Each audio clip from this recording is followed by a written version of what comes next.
Ravi Jadeja had himself a game. With the bat, he came out with India stuck in molasses, and he smashed the ball around. And then with the ball, he trapped Bavuma on the crease, took down Hendrik Klaasen, and ended David Miller's recent run against spin. South Africa were done, and he had barely warmed up. But in this World Cup, India have been so good that they have made Jadeja back into what Sanjay Manjrekar might call a bits and pieces player. Not because Jadeja has been bad, but because so many Indian players are in form that they haven't actually needed him. Jadeja would be the first name on the team sheet of almost every other side in this World Cup, especially on Indian pitches. And the home team is playing so well that he's like, I don't know, their third nipple. Is it possible that India's current form is so high that they don't even need Ravindra Jadeja to be Sir Ravi J? This video is brought to you by Wicket Cricket Manager. This show is made by HCL Tech, a company that believes in partnerships so much you can read their name on the Australian shirt. This show leans in hard on data and technology, so we are proud to work with HCL Tech, leaders in their field.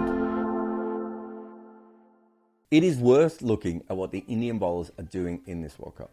Outside of Mohammad Nabi, India has the three best bowlers in this tournament. Shami is the best striker, and Bumrah and Jadeja are taking wickets while not being hit at all.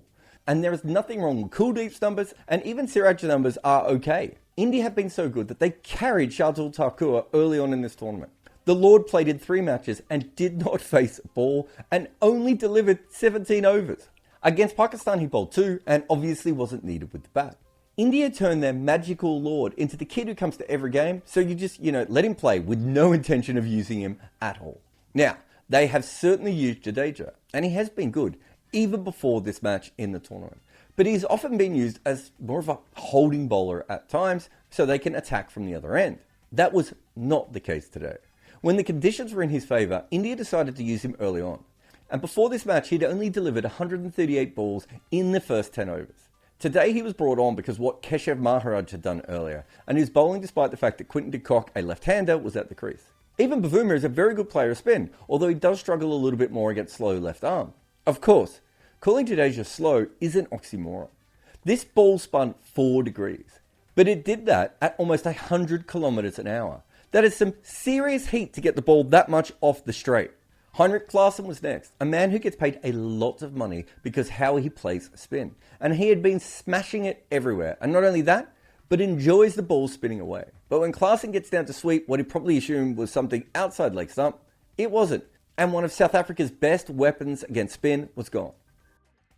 There was a time when David Miller could not play spin well. A few years back, he made some changes, got slightly better at sweeping, and has gone from a below average player to someone who could smash it everywhere.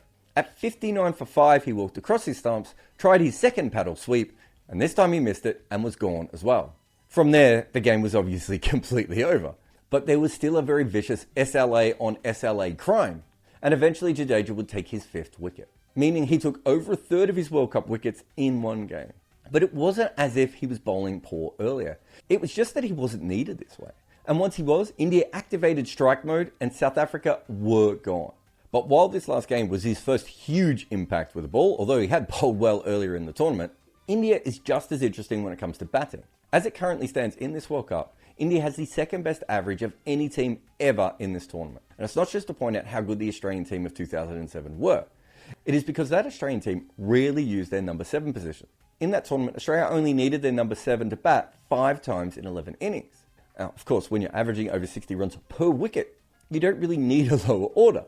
So far in this World Cup, India have needed their number 7 in 4 of the 8 innings, a very similar amount to what Australia used in 07. In that tournament, Australia often used Shane Watson, Andrew Symonds and Michael Clarke as their combined 5th bowler.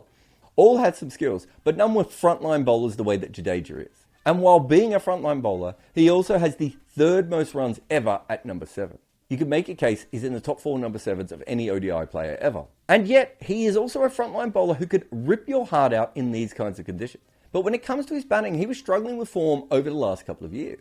But we had seen him in that time make runs in Tests and T20. The chances are he was going to make runs in ODIs eventually. And in the 4 innings he's actually batted, he's made 2 not outs and scored very quick. And even though he's not quite at his best form. but you could certainly see how much his batting has changed from that young player that Manjrekar called bits and pieces. He can now muscle balls over the leg side from a length pretty much at will. He is willing to improvise when he has to, and he is so good at punishing anything that is even a millimetre offline. Oh, and you may remember, he can also field as well. As an all-rounder, there are few players in the world like him. That is why coming into this tournament, he was probably the all-rounder people would want the most in their side. It would have either been him, Hardik Pandya, or maybe Shakib Al Hasan. That means that at worst, India had 2 of the 3 best all-rounders in the world in their side. When Hardik was injured and Shakib didn't make any runs, the choice of best all-rounder is probably now down to Jadeja and Marco Jansen. The giant South African has taken a staggering amount of new ball wickets in this tournament and also played some really important innings. There is no doubt South Africa would be in a much worse situation without him in the side. He has been that important.